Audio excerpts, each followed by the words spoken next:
Hello everyone. आज हमारे साथ हैं अर्चना जैन मैम। उनकी बुक कथा अर्चना रिसेंटली ही पब्लिश हुई है SGSH पब्लिकेशन के साथ। तो सबसे पहले मैम कॉन्ग्रेचुलेशंस।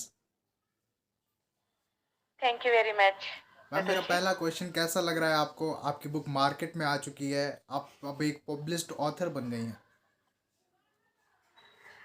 हाँ, बहुत दिनों से प्रतीक्षित थी मुझे ये बुक, और थैंक गॉड कि आप लोगों ने बहुत बढ़िया काम करके गया दिया।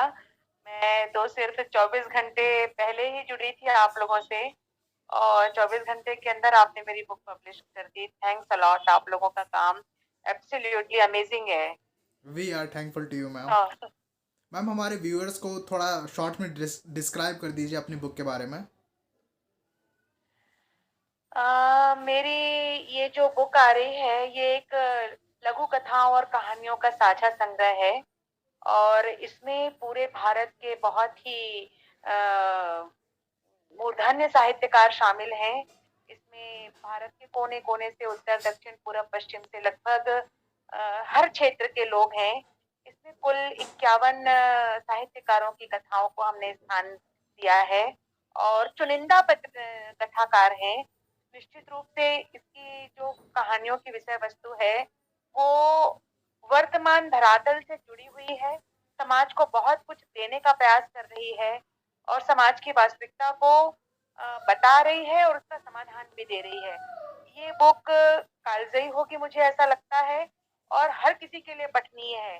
चाहे वो यंगस्टर्स हो, चाहे वो बड़े हो, चाहे वो इंटरेस्ट जो नहीं भी रखते हैं कहानियों या साहित्य में, मुझे लगता है एक बार उनके हाथ में ये किताब आएगी तो वो इसको पूरी करके ही उठेंगे, ऐसा मुझे विश्वास है।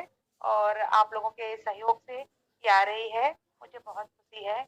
और इसके माध्यम से मैं सभी कथाकारों को साधुवाद देती हूँ, और सभी व्यूअर्स से, सभी अपने पाठकों से अनुरोध करती हूँ कि ये अमेज़न पे भी उपलब्ध है। आप लोग इस पुस्तक को अवश्य एक बार पढ़ें। बहुत अच्छी किताब आई है ये। अगर मैं आपसे बोलूं कि आपको अपनी बुक को 5 लाइन में बताना हो तो वो 5 लाइनें क्या होंगी? समाज की दशा को देखकर समाज को दिशा दे रही है। एक बार उठाएंगे, पूरी किए बिना छोड़ेंगे नहीं, और सब तरह के कथाओं को स्थान मिला है इस पुस्तक में। आपको अपनी बुक का कौन सा पार्ट सबसे ज़्यादा पसंद है और क्यों? ये कहना तो बड़ा मुश्किल है कि कौन सा पार्ट ज्यादा पसंद है। सभी कहानियां बहुत अच्छी हैं, सभी ने बहुत मेहनत करके लिखी है, और हमारे संपादक मंडल ने उन्हीं कहानियों को चुना है जो इस समय मतलब कहना चाहिए कि आज के समय की अनुकूलता को लिए हुए जो कहानियां हैं, जिनकी पृष्ठभूमि समाज को कुछ ना कुछ प्रदान करती है। सिर्फ मनोरंजन इसका दृष्टिकोण नहीं है, मनोरंजन के साथ साथ समाज की कथा वस्तु को लेकर समाज की समस्याओं के समाधान के दिशा को भी हमारी कहानियां इसमें उकेर रही हैं, और यही इस पुस्तक की सबसे बड़ी खासियत है। इसका हर हिस्सा पठनीय है। Okay ma'am. आपकी बुक का title as well as book cover बहुत ही कैची और यूनिक है, और टाइटल में तो आपके नेम का, आपका नेम भी आपके टाइटल का पार्ट है, जैसे कथार्चना अर्चना मिलता जुलता है। तो आपको आइडिया कहाँ से आया इस टाइटल का और इस बुक कवर का?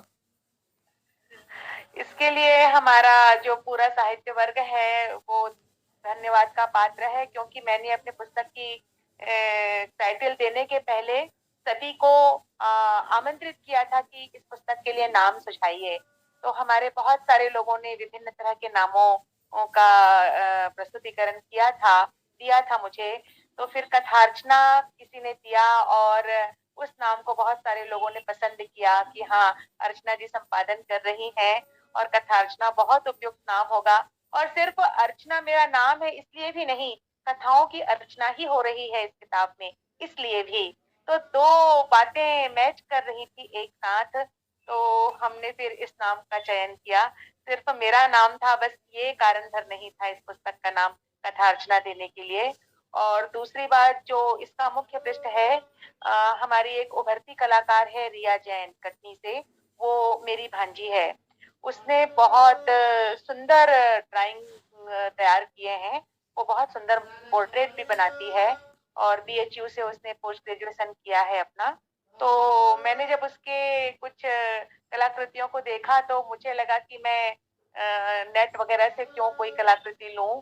इस बहाने मेरी बेटी और एक बहुत अच्छी कलाकार को भी इंट्रोडक्शन मिल सकता है जी सबके मैम। बीच में।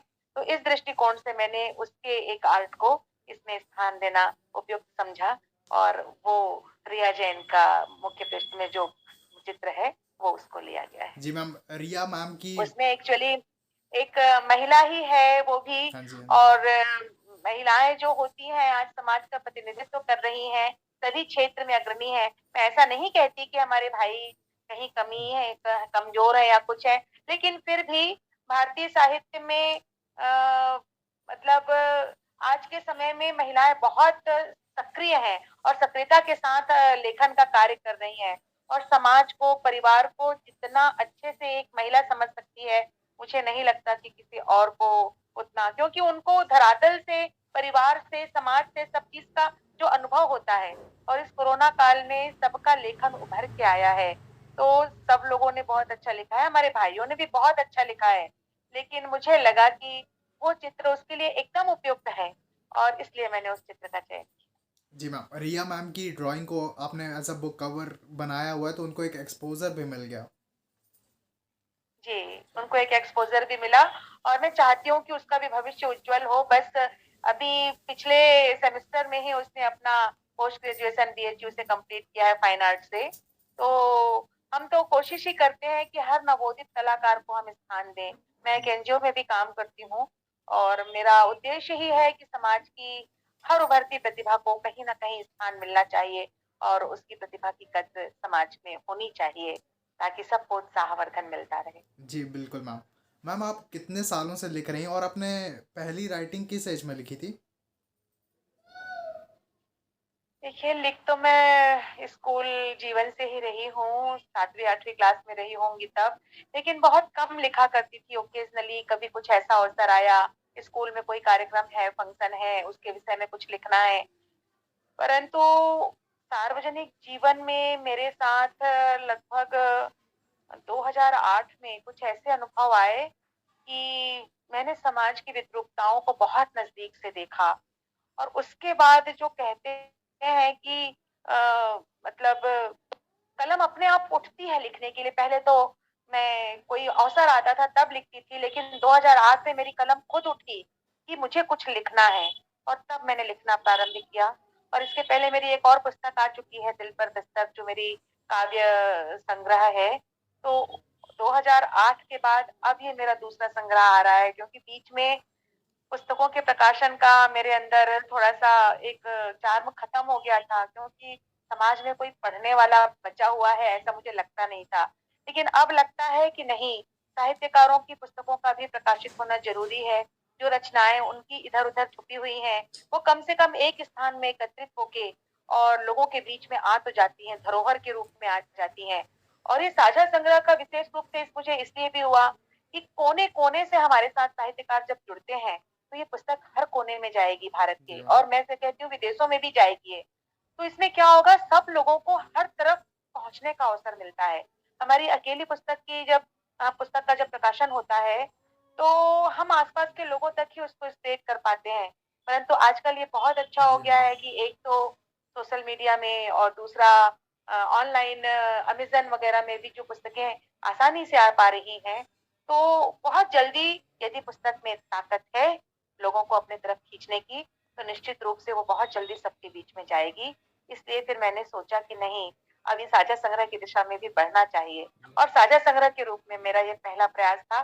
संपादकीय का मेरा ये पहला प्रयास था।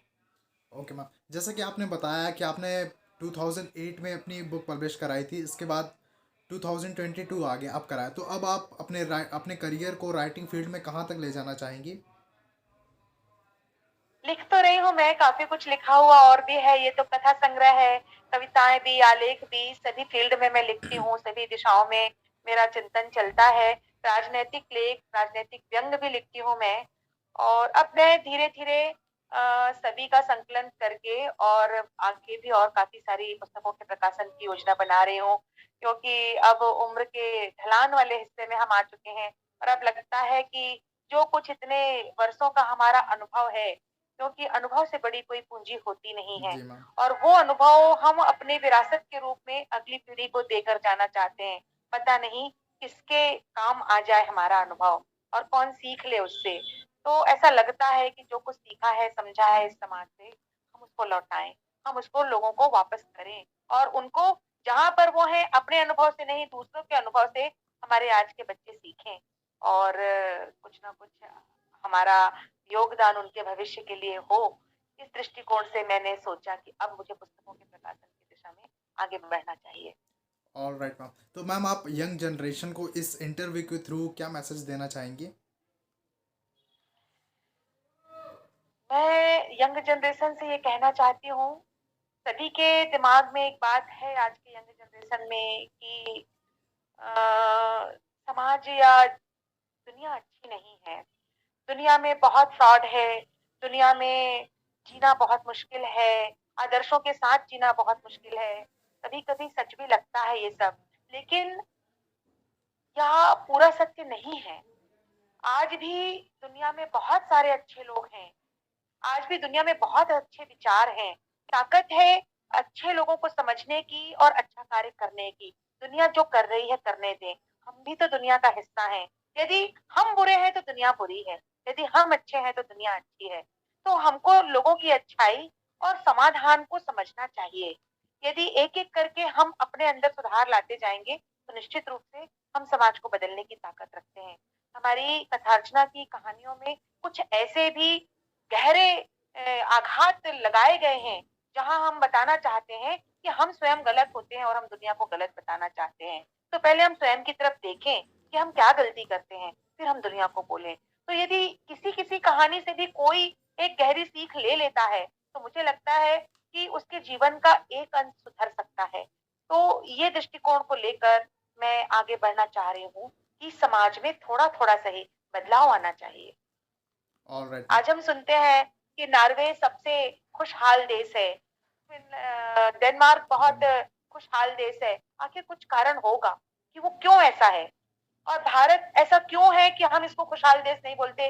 करप्शन है यहाँ पर, अव्यवस्थाएँ हैं यहाँ पर वोट बैंक की गंदी राजनीति है। लेकिन हम ही लोग हैं जो इन सबको पाल-पोस रहे हैं। तो ये दृष्टिकोण है कि जिस दिन हम समग्र रूप से समझ जाएँगे कि हमारी गलती कहाँ है, हम दोष देते हैं नेताओं को जिनको चुनते हम ही हैं। यदि हम गंदी सब्जी चुन के ला रहे हैं मार्केट से, तो सब्जियाँ तो अच्छी भी हैं मार्केट में, लेकिन हम शायद किसी लोभ के कारण कि वो सब्जी सस्ती है, हम उठा के ले आते हैं और हम गंदी सब्जी के ऊपर दोष देते हैं। तो हम क्यों सस्ते के चक्कर में, अपने के चक्कर में, किसी लोभ के चक्कर में कि मेरे जाति का व्यक्ति है, मेरे संप्रदाय का व्यक्ति है, मेरे क्षेत्र का व्यक्ति है, मेरा अपना व्यक्ति है, इस दृष्टिकोण से हम नेताओं का चयन कर लेते हैं और उसके बाद उन्हीं नेताओं को दोष देते हैं। तो नेताओं का दोष नहीं है, वो तो अपने आप बनते नहीं है। तो ये दृष्टिकोण जो है ना कि हम स्वयं अपने से बदलाव प्रारंभ करें, यही एकमात्र दृष्टिकोण है। जी मैम। आपकी हमारी SGSH पब्लिकेशन और आपकी जर्नी का टाइम बहुत कम है, लेकिन फिर भी उस टाइम में आपको कैसा लगा, आपका एक्सपीरियंस कैसा रहा SGSH पब्लिकेशन के साथ? देखिए सचान जी, मृदुल सचान जी, सबसे पहले तो मैंने शुरुआत यही की कि मेरे ये 24 घंटे जी मैम। सचमुच में मुझे बहुत आनंद देने वाले रहे हैं। इसके पहले मैंने ये बुक एक पब्लिकेशन में डाली थी और सच कहूँ तो मैं इतनी ज़्यादा निराश हो गई कि मैंने कान पकड़ लिया था कि अब मैं ऐसे पब्लिकेशन का झंझट नहीं लूँगी। बहुत परेशानी है, मेरे लेखन में प्रभाव पड़ता है, मेरे जीवन में प्रभाव पड़ता है इतनी परेशानियों के बीच में। लेकिन देखिए 24 घंटे के अंदर मेरे विचार बदल गए कि सब ऐसे नहीं होते। जो मैं सोचती थी वो मुझे समाज में मिल गया, आप लोगों के रूप में मिल गया कि सब एक जैसे नहीं होते हैं। तो निराशाओं से हमको किसी चीज़ को छोड़ नहीं देना चाहिए, नेवर गिव अप। अच्छाइयाँ हैं, मिलेंगी आपको, थोड़ा-सा परेशानी आती है कभी-कभी, लेकिन ऐसा नहीं है कि उन परेशानियों के कारण आप अपनी दिशा बदल दें। तो मैं तो बहुत अच्छा हुआ कि आप लोगों के साथ मेरा सामंजस्य हुआ और हालाँकि हरविंदर जी से मैं पिछले 1 महीने से संपर्क में थी, परंतु जिस पब्लिकेशन के साथ मैं जुड़ी थी, मुझे नहीं लग रहा था कि इतने जल्दी उनको छोड़ देना चाहिए। उनको अवसर देना चाहिए। मेरे दिमाग में यही चलता रहा, ठीक है उनके पास समस्याएं होंगी, 8 महीने से मेरी पुस्तक वहां पड़ी हुई थी, वो मुझे भटका रहे थे, पर आप लोगों के साथ मेरा बहुत अच्छा एक्सपीरियंस रहा। और मैंने आज ही कम से कम 4 लोगों से बात करके बताया कि देखिए, कल तक मैं जिसकी शिकायत किया करती थी, आज मेरे को एक अच्छा पब्लिकेशन मिल गया है और उम्मीद है कि बहुत जल्दी हमारे हाथ में बुक होगी। और मैंने उनको बोला कि आपकी जो बुक पेंडिंग है, अब अपने को इसी पब्लिकेशन में प्रिंट करवानी है और यहीं से लेना है करके। तो निश्चित रूप से जो अच्छा काम करेगा उसका नाम होगा और उसको काम मिलेगा। तो आप लोगों के साथ अभी तक का एक्सपीरियंस मेरा बहुत ही अच्छा रहा है। हरमिंदर जी ने बहुत अच्छा मेरे को रिस्पॉन्स दिया और ऐसा लगा मुझे कि नहीं, आज की यंग जनरेशन के अंदर बहुत एनर्जी है, बहुत दिशा है, लाइबिलिटीज है उनके ऊपर, लेकिन वो उतनी आइडियल होके काम भी कर सकते हैं। बहुत अच्छे से उन्होंने ट्रीट किया है और सुंदर मुखपृष्ठ बना के दिया। भले चित्र मेरा था, लेकिन उन्होंने अच्छा काम किया है। और आप लोगों को मैं ढेर सारी शुभकामनाएं देती हूँ कि आप लोग, आपका पब्लिकेशन बहुत आगे जाए। और आप लोगों से एक वादा भी चाहती हूँ कि आप हमेशा इसी तरह से लोगों के साथ अच्छे से ट्रीट करें। और लेखक वैसे भी बहुत इमोशनल होता है, तभी लिख पाता है वो, तो उसके इमोशंस को थोड़ा समझे और उसको हर्ट ना करे। बस इतना आप लोगों से मैं प्रार्थना करती हूँ। जी बिल्कुल मैम, बहुत अच्छा लगा आपसे बात करके। आपका आपके साथ ये कन्वर्सेशन बहुत पॉजिटिव एनर्जी से भरा हुआ रहा। आप लोगों ने भी मुझे समय दिया और मेरे विचार सब तक पहुंचाने के लिए आपने मुझे अवसर दिया। बहुत बहुत धन्यवाद। आपके पब्लिकेशन के भविष्य के लिए बहुत सारी शुभकामनाएं। दिव्या जी को बहुत सारा बधाई और धन्यवाद। हरमिंदर जी को भी बहुत सारा धन्यवाद। आपके भी लिए मैं आभार व्यक्त करती हूँ कि आपने इतने अच्छे से मुझे वक्त दिया। एक बार फिर से धन्यवाद। मैम आपको बहुत बहुत बधाई आपकी बुक के लिए, और हम चाहेंगे कि जल्दी आपकी एक और बुक हमारे पब्लिकेशन के थ्रू पब्लिश हो और मैं फिर से एक बार आपसे मुलाकात कर पाऊँ। जरूर जरूर जरूर। धन्यवाद रिदुल जी। ओके, नमस्कार। जी मैम बताएं। नमस्कार। Thank you ma'am.